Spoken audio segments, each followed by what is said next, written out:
Estamos começando mais uma edição da Sessão TV Atende. A nossa convidada de hoje é a psicóloga Silene Ferraresi. Silene, seja muito bem-vinda à Sessão TV Atende. Obrigada. Silene, hoje muitas famílias enfrentam a luta contra a dependência química.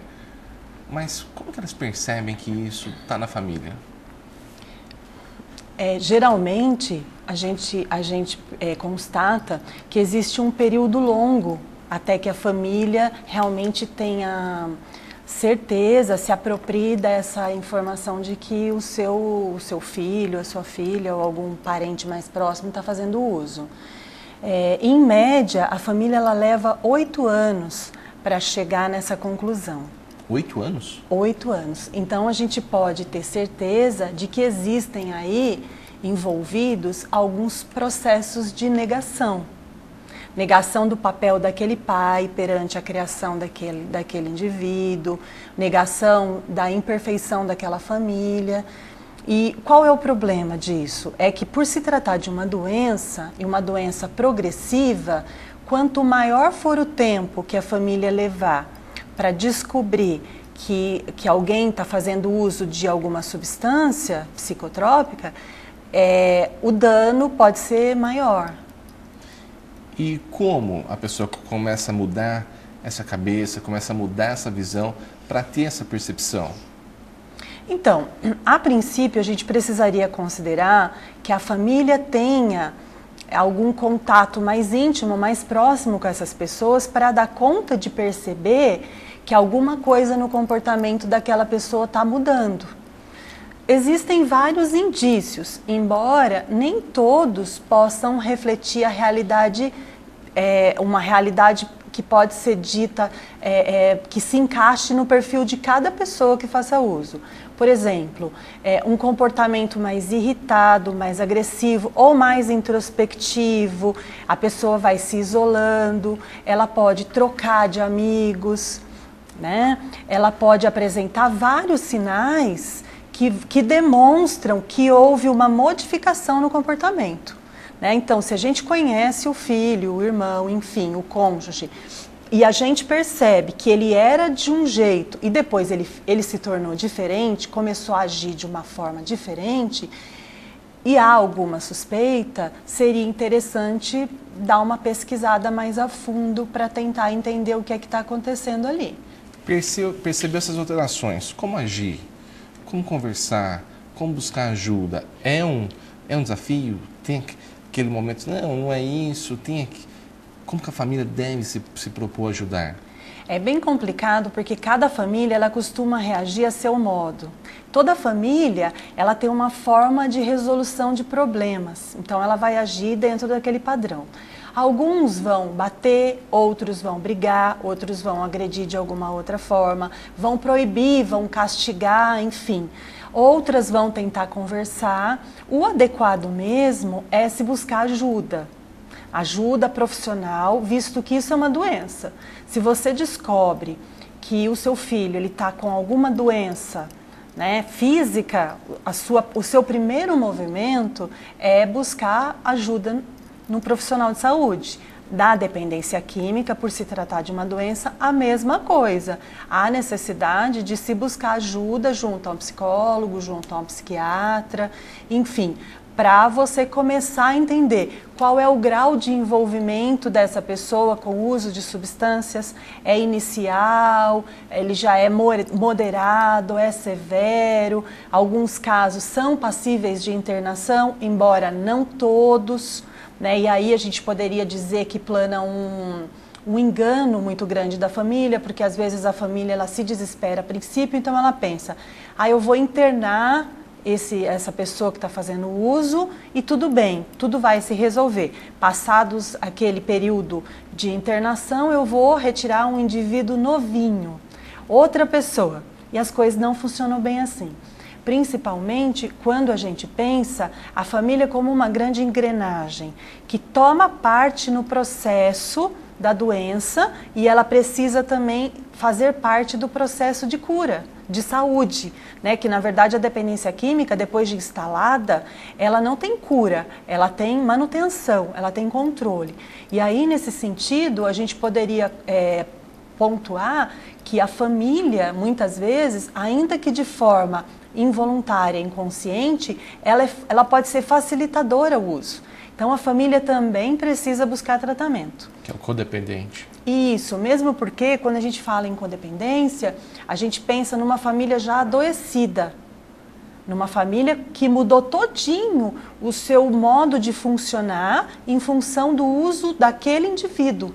Então, ela parou de funcionar de maneira equilibrada e saudável e todos os seus movimentos são no sentido de controlar o uso do dependente. E aí, nessa situação toda, ninguém ajuda ninguém. Todo mundo acaba ficando adoecido. E aí?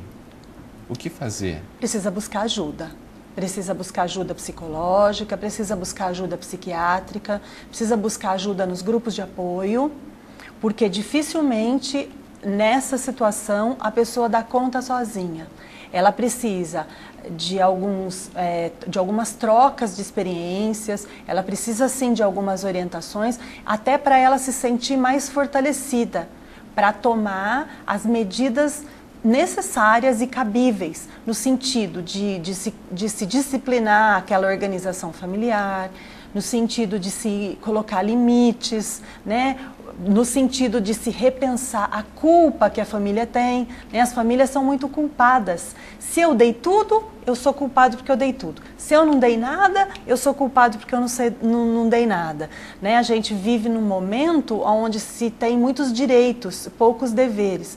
Então, quando a gente consegue posicionar a família no sentido mais realista, ela é capaz de emergir dessa situação, cuidar de si e socorrer a pessoa, o seu familiar que está com problema de uso e abuso de álcool e drogas. Hoje, pode ser considerado a dependência química uma doença? Sim, a dependência química é uma doença, é um transtorno mental e ela envolve ela tem várias coisas ali que incidem, né? Ela pode já se tornar algo no físico, com um comprometimento já cerebral, enfim, psicológico, emocional, né? Social, no sentido do prejuízo realmente da realização das interações sociais, do desempenho no lazer e no trabalho, enfim, com a própria família. E aí acaba que os familiares que não fazem uso de droga também são muito, muito comprometidos até na sua vida social. Então há necessidade de uma mudança nos paradigmas estabelecidos até então.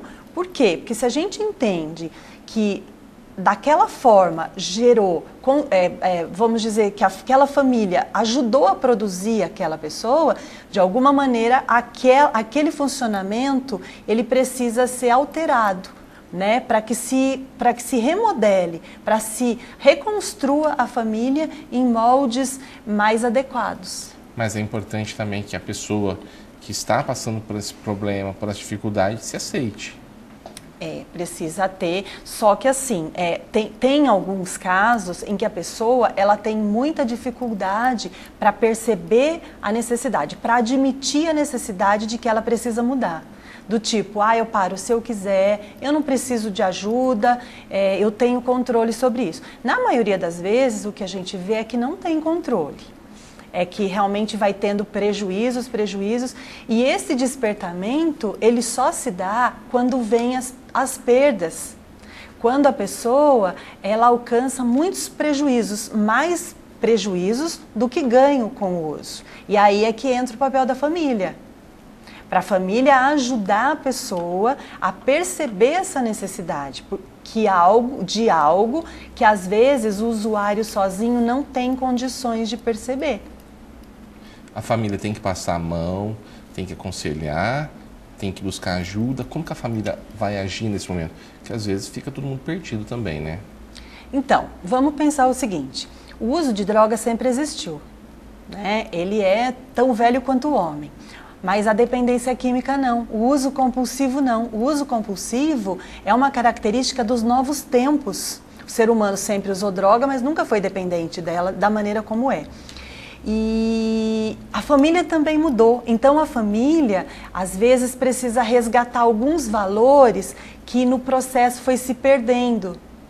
Né? O diálogo, o estabelecimento de uma rotina dentro de casa, a cooperação, quando você fala de passar a mão na cabeça. Então a gente vê que em muitos casos não houve negligência por parte da família, ou seja, aquele não era um indivíduo jogado, que ninguém olhava para ele, não, foi o contrário. Às vezes ele é um indivíduo produto da superproteção. Né? Às vezes ele era um sujeito que não sabia o valor do não. Então ele não deu conta de lidar com a negação, com os próprios fracassos, com o tédio. E aí, em algum momento, a droga apareceu na vida dele e deu para ele a possibilidade de ser feliz agora, nesse momento, sem precisar fazer nenhum esforço de modificação. E aí, ele usou a primeira vez e teve uma experiência que ele achou que foi satisfatória e ele veio trazendo isso. E muitas vezes com a aquiescência ainda que inconsciente dessa família, que de alguma forma facilitou, né, com algumas atitudes. Então é bastante complicado, impactante a gente dizer isso, mas a gente precisa deixar bem claro o seguinte: a família ela não tem culpa do uso de droga. Ela não tem culpa, porque usar droga é uma escolha daquela pessoa, mas ela tem responsabilidade naquilo. Então, em algum momento, a família precisa se posicionar. Poxa, eu não uso droga, eu não tenho que conviver com isso. Então, é nesse sentido que a gente diz que a família às vezes precisa de uma mão, de um apoio, e é por isso que nós estamos aí, né, para fornecer esse apoio, esse cuidado, para que a família seja forte e consiga estabelecer o que precisa ser estabelecido para reestruturar o funcionamento ótimo dessa família. Tá joia. Silene, agradeço a participação. Obrigada. Até a próxima oportunidade.